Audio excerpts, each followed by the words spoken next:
Propos, c'est le rendez-vous bimensuel qui partage et décrypte l'actualité réglementaire autour de l'efficacité énergétique et des C2E.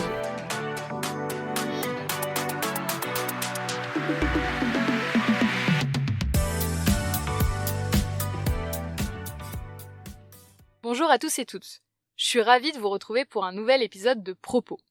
Les actualités étant nombreuses, notamment sur le dispositif des certificats d'économie d'énergie, j'espère que vous êtes bien accrochés. Donc mettez vos ceintures et on commence comme d'habitude par une approche européenne. Grand angle. Le réseau d'ONG Can Europe a publié un rapport le 25 septembre dans lequel il évalue à plus de 28 milliards d'euros les besoins en investissement nécessaires à la réalisation de son scénario pour atteindre la neutralité climatique en 2040 au niveau de l'Union européenne. Le scénario, il implique des investissements annuels massifs à court terme. Il repose sur une forte réduction de la consommation finale d'énergie et sur une croissance massive des énergies renouvelables. Donc ça veut dire qu'on réduit et qu'on verdit. Si ça vous intéresse, le rapport sera dans les ressources de l'épisode. La Commission européenne a lancé un appel à projets pour la prochaine liste des projets énergétiques d'intérêt commun. La liste devrait être formellement adoptée d'ici la fin de l'année prochaine sous forme d'actes délégués.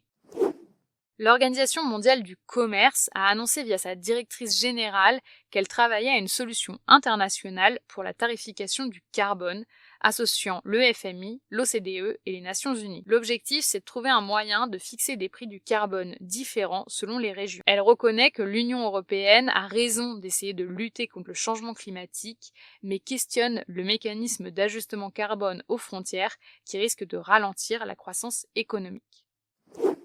Sur ce sujet, on peut noter que le think tank Terra Nova a émis 15 propositions pour adapter la tarification carbone. Donc on vous mettra la note dans les ressources de l'épisode si c'est un sujet qui vous intéresse.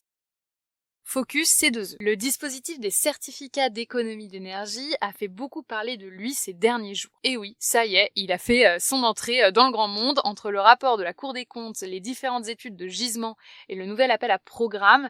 Les discussions sont allées bon train et les articles de presse ont été nombreux. Je vous fais un petit résumé de la situation, c'est pas exhaustif mais ça vous permettra d'y voir un peu plus clair. Première grande actualité et ce qui a fait beaucoup parler, c'est le rapport de la Cour des comptes sur le dispositif des certificats d'économie d'énergie qui a été publié le 17 septembre. Globalement, pour les acteurs du certificat d'économie d'énergie, il n'y a pas de surprise parce qu'ils partagent un certain nombre de constats et de propositions que les acteurs, les obligés, les délégataires comme Certinergie Solutions avaient déjà portées. Une phrase a pourtant été particulièrement entendue, c'est que la Cour des comptes, elle conclut qu'il est nécessaire de faire des changements majeurs et que sans changement majeur, une suppression pourrait être envisagée. Ce qui est important, c'est le pourrait être envisagé puisque le scénario d'une suppression du dispositif n'est pas le scénario qui est privilégié par la Cour des comptes. Elle propose plutôt un certain nombre de modifications pour améliorer le dispositif et son impact en termes d'économie d'énergie. Donc on peut par exemple penser à la proposition relative à la suppression des bonifications et des programmes ou encore à celle qui consiste à améliorer le fonctionnement des opérations spécifiques. La Cour des comptes, elle demande aussi une évaluation plus régulière de l'impact du dispositif et une amélioration de sa gouvernance. Plusieurs études de gisement sont parues récemment, dont une financée par les obligés et une financée par les délégataires. Les études de gisement, ça apparaît souvent à la fin d'une période et avant la période suivante parce que ça permet de venir travailler sur le niveau d'obligation. Donc sans surprise, les deux études, elles n'arrivent pas à la même conclusion. L'objectif, c'était d'aider au dimensionnement de l'obligation pour la 6e période des C2E, qui était ou est initialement prévue pour le 1er janvier 2026. Il ressort malgré tout sur les deux études que les gisements ne sont pas les mêmes dans tous les secteurs et qu'il faut regarder à la fois le gisement théorique et celui effectivement accessible. Donc en gros, il faut regarder la théorie et la pratique, parce qu'en pratique, même s'il y a un gisement et même s'il y a une aide, les investissements, ils se déclenchent pas forcément. Donc si ça vous intéresse, il y a une partie des éléments qui est reprise dans la presse, et a priori, il y a une partie qui devrait être reprise aussi pour travailler sur le cadre de la 6e période des C2E. Si on reste sur la partie gisement, on peut aussi noter l'évolution de la rénovation globale dans l'habitat collectif, qui est une fiche phare pour l'habitat, avec l'arrêté publié à la fin de l'été. Donc on a déjà communiqué dessus pour informer nos clients et partenaires concernés. On ne va pas rentrer dans le détail ici. Ce qui est important, c'est que vous pourrez trouver des éléments supplémentaires, soit sur Internet, soit en nous contactant directement. Dernière actu et non des moindres sur les certificats d'économie d'énergie, un nouvel appel à programme a été lancé avec un axe qui doit permettre d'évaluer le dispositif des certificats d'économie d'énergie. Ce qui est particulièrement intéressant, c'est que le montant prévu, il est inédit par son ampleur. Donc là, il y a vraiment une volonté de mettre de l'argent sur une évaluation technique et économique des C2E, notamment pour regarder les économies d'énergie réelles qui sont observées, les effets induits à la fois sur les factures d'énergie et les émissions de gaz à effet de serre. Le programme ou les programmes, ils devront permettre d'avoir une nouvelle évaluation des gisements d'économie d'énergie, donc oui, encore une, et les candidatures, elles sont attendues pour le 2 décembre. Il y a un autre axe qui est prévu et qui est passé un peu inaperçu, c'est un axe pour accompagner la mise en œuvre des solutions innovantes de rafraîchissement dans les bâtiments résidentiels et tertiaires. Donc là, c'est assez intéressant puisqu'on sait qu'avec le réchauffement climatique et le rafraîchissement des bâtiments, ça va quand même être un sujet important, enfin c'est déjà un sujet important.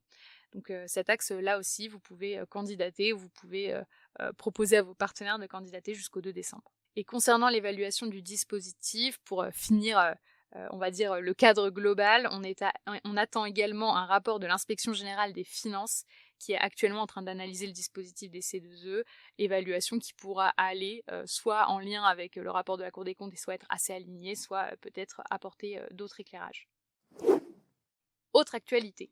Le 25 septembre, les résultats de l'enquête publique annuelle du CREDOC pour l'ADEME ont été publiés.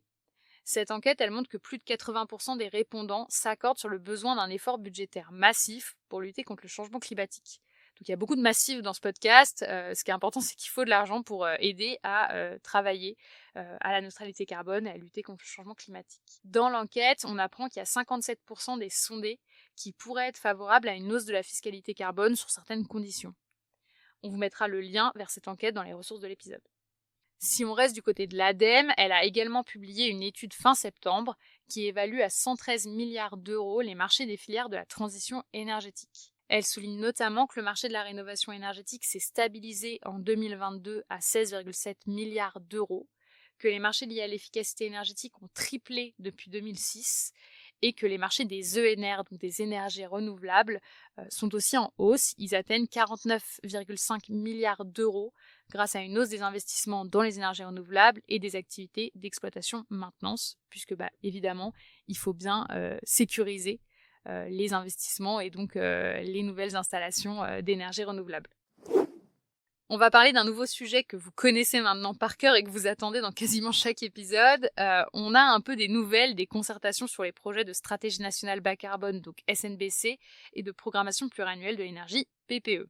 Ces concertations qui donc auraient dû avoir déjà lieu, elles devraient avoir lieu cet automne, donc dans les prochaines semaines. Le nouveau calendrier qui a été communiqué par l'administration, c'est une adoption en fin d'année ou début 2025. On espère que ça ne dérivera plus et qu'on pourra vous annoncer de nouvelles justement dans les prochaines semaines. En lien avec les sujets de planification, on peut noter que le rapport annuel du Haut Conseil pour le climat, il a été publié il y a quelques jours et il rappelle qu'il est crucial d'atteindre la neutralité carbone en 2050 avec une direction stable et claire qui donne de la visibilité aux acteurs économiques et qui protège des conséquences du changement climatique. Le Haut Conseil pour le climat estime que l'atteinte de la neutralité carbone, ça va nécessiter de consacrer des financements pluriannuels publics et privés supplémentaires et il évalue le besoin à 60 à 70 milliards d'euros d'investissements annuels supplémentaires d'ici 2030, tout en arrêtant de subventionner les énergies fossiles. Donc on peut voir que c'est pas forcément aligné avec les dernières nouvelles qu'on vous a partagées dans Propos, notamment sur le fait de réduire les aides en lien avec la transition énergétique, d'avoir des changements fréquents sur les aides liées à la transition énergétique. Et puis sur la partie direction stable et claire, on attend toujours la SNBC et la PPE, comme je viens de vous le dire. Donc le Haut Conseil pour le climat note tout ça dans son rapport. J'espère que cet épisode vous a plu. Je vous souhaite à tous un bon vendredi si jamais vous écoutez le jour de la sortie. Pour les autres, je vous souhaite une bonne journée et je vous dis à dans 2 semaines dans Propos.